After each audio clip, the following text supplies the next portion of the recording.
UP Krishnaiah, రాష్ట్ర ప్రధాన కార్యదర్శి, ఆంధ్రప్రదేశ్ మెడికల్ సర్వీసెస్.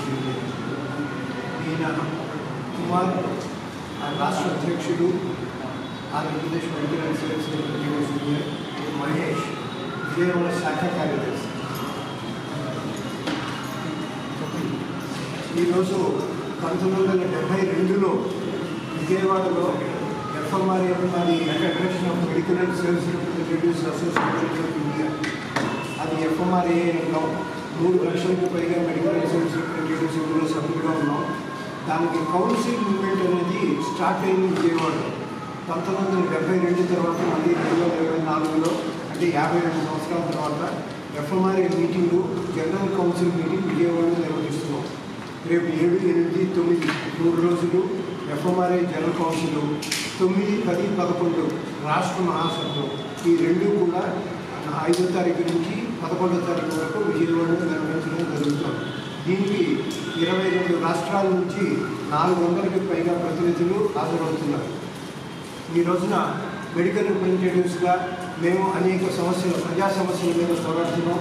ఒకటి, మందుల ధరలు తగ్గించాలని, మందులు వైద్య పరికరాలపై GST తీసివేయాలని, ప్రభుత్వ రంగ సంస్థలని కాపాడాలని, అలాగే మనకి మొత్తం మార్కెట్లో ఒక న్యూ రేషనల్ డ్రగ్ పాలసీ అనేది తీసుకురావాలని, హెల్త్ సెక్టార్కి 5% GDPని కేటాయించాలని, ఇటువంటి ప్రధానమైనటువంటి డిమాండ్స్తో ప్రజల ఆరోగ్యాన్ని ముఖ్యంగా మేము కాన్సన్ట్రేట్ చేస్తూ అనేక ప్రోగ్రామ్స్ చేస్తున్నాం.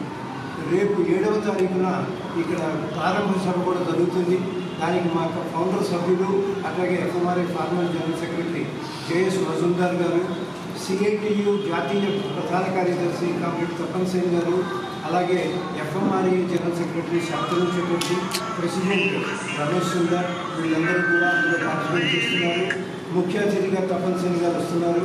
ఆ చైర్మన్ రిసెప్షన్ కమిటీ డాక్టర్ పూర్ణానంద్ గారు, ప్రముఖ కార్డియాలజిస్టు విజయవాడ, ఆయన చైర్పర్సన్. శ్రీనివాస్ గారు ప్రెస్ మీట్లో ఉన్నాయండి. డాక్టర్స్, ట్రేడ్, మా సభ్యులు అందరితో 10 గంటల నుంచి ప్రారంభ సభలు మాకేది బసవన్నయ్య విజ్ఞాన కేంద్రంలో ప్రెస్ మీట్ జరుగుతుందండి. అన్ని కార్మిక సంఘాలు, నాయకులు, ప్రతినిధులు అందరూ కూడా అవును తెలిసిన మేము ముఖంగా అందరికీ తెలియజేసేది ఏంటంటే, లైక్ మైండెడ్గా ఉన్నటువంటి అందరూ కూడా ఈ ప్రజా ఆరోగ్య సమస్యలపై స్పందించే ప్రతి ఒక్కళ్ళు కూడా మా ఈ సభను జయప్రదం చేయాలని చెప్పి కోరుతున్నాం. అలాగే రేపు ప్రారంభ సభకు వచ్చేటటువంటి మా సభ్యులు 500-600 మందికి పైగా సభ్యులు, అన్ని కార్మిక సంఘ నాయకులు కూడా అందులో పాల్గొని ఈ సభని జయప్రదం చేయాల్సిందిగా కూడా కోరుతున్నాం. ఇప్పటిదాకా ఈ సభకి మేము ఉన్నాం అని చెప్పి నిలబడి మాతో పాటు ఉంది డాక్టర్సు, ట్రేడ్ సభ్యులు, అలాగే ఫార్మా ఇండస్ట్రీ ప్రతినిధులు, వీళ్ళందరూ కూడా మేము ధన్యవాదాలు తెలియజేస్తున్నాం. విజయవాడ నగర వాసులు కూడా మేము, అట్లాగే మీడియా మిత్రులకి అందరికీ కూడా అభినందనలు తెలియజేస్తున్నాం.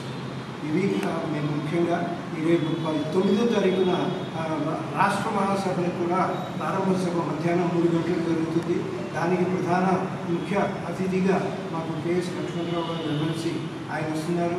CITU రాష్ట్ర నాయకత్వం నరసింహరావు గారు, ఏవీరావు గారు, వీళ్ళందరూ కూడా అందులో పార్టిసిపేట్ చేస్తున్నారు. అన్ని కార్మిక సంఘాల నుంచి కూడా అదొక 400 మంది సభ్యులతో 3 రోజుల పాటు రాష్ట్ర మహాసభలు 11వ తారీఖు సాయంత్రం దాకా ఇక్కడ నిర్వహించి ప్రజా సంబంధిత అనేక విషయాలపై చర్చించి రాగల 2 సంవత్సరాల్లో ఏమేమి కార్యక్రమాలు చేయాలో అవన్నీ కూడా మేము నిర్ణయాలు చేస్తాం.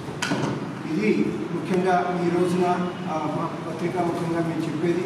ఎందుకంటే GST అనేది ఈ రోజున మందులు కొనుక్కోలేక ప్రజలు అల్లాడిపోతున్న తరుణంలో దాని మీద కూడా మందులకి GST వేయటం, ICU బెడ్ మీద GST వేయటం, ఇవన్నీ కూడా చాలా భారంగా తయారవుతున్నాయి.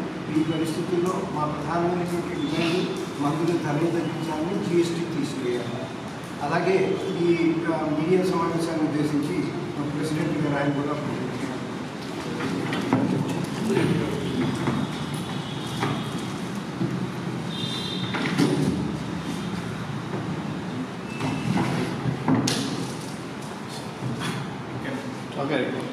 అందరికీ నమస్కారం అండి. మీరు 2 రోజుల క్రితం సెంట్రల్ గవర్నమెంట్ వేసిన బడ్జెట్ చూసుంటారు. ఆ బడ్జెట్లో హెల్త్ కోసం ఎంత కేటాయించారంటే 2.3% లేకపోతే 2.4% నుంచి కేటాయించలేదు. నేను గత కొన్ని సంవత్సరాలుగా మా యూనియన్ తరఫు నుంచి మేము అడుగుతున్నాం సెంట్రల్ గవర్నమెంట్కి మనం పొద్దున్న లేచినప్పటి నుంచి పెద్ద పెద్ద దేశాలతో పోటీ పడుతూ ఉంటాం. అలానే హెల్త్ విషయంలో వచ్చేటప్పటికి బడ్జెట్లో కనీసం 2.2% కూడా కంటే ఎక్కువ కేటాయించలేకపోతున్నాం. కనీసం దీన్ని 5% పెంచాలని చెప్పేసి మేము ఎప్పటి నుంచో కూడా సెంట్రల్ గవర్నమెంట్ డిమాండ్ చేస్తాం. దాంతోపాటు మీరు చూసినట్టయితే క్యాన్సర్ డ్రగ్స్ మీద ఏమన్నా జిఎస్టీ 12% ఉంటుంది, 5% ఉంటుంది. బంగారం మీద చూస్తే 3%, డైమండ్స్ మీద చూస్తే 1% ఉంటుంది. మందుల మీద, మందుల పరికరాల మీద జిఎస్టీ అనేది ఉండకూడదని చెప్పేసి మా యూనియన్ కొన్ని సంవత్సరాల నుంచి పోరాటం చేస్తుంది. ఇలాంటి ప్రధానమైన డిమాండ్స్ మేము రేపు మా జాతీయ కౌన్సిల్ సమావేశంలో చర్చిస్తున్నాము. దాంతోపాటు మీ అందరికీ తెలుసు, కోవిడ్లో బాగా లాభం పొందిన సెక్టర్ ఏమైనా ఉందంటే కనుక ఫార్మా రంగమే. కానీ దానికి సంబంధించిన లాభాలు ఎటువంటివి కూడా మా మెడికల్ రిసర్చ్కి ఎక్కడ కూడా ఏ కోసాన కూడా అందలేదు. అందకపోగా కోవిడ్ తర్వాత అనేక మంది వేల ఉద్యోగాలు ఈ రంగంలో మేము కోల్పోయాం. చూసినట్టయితే కనుక అబాటి కంపెనీలో కావచ్చు, ఫైజర్ కంపెనీలో కావచ్చు, హిమాలయ కంపెనీలో కావచ్చు, టీటీకే కంపెనీలో కావచ్చు, అనేక కంపెనీలో 100 మంది ఉద్యోగాలు కోల్పోయిన పరిస్థితి ఉంది.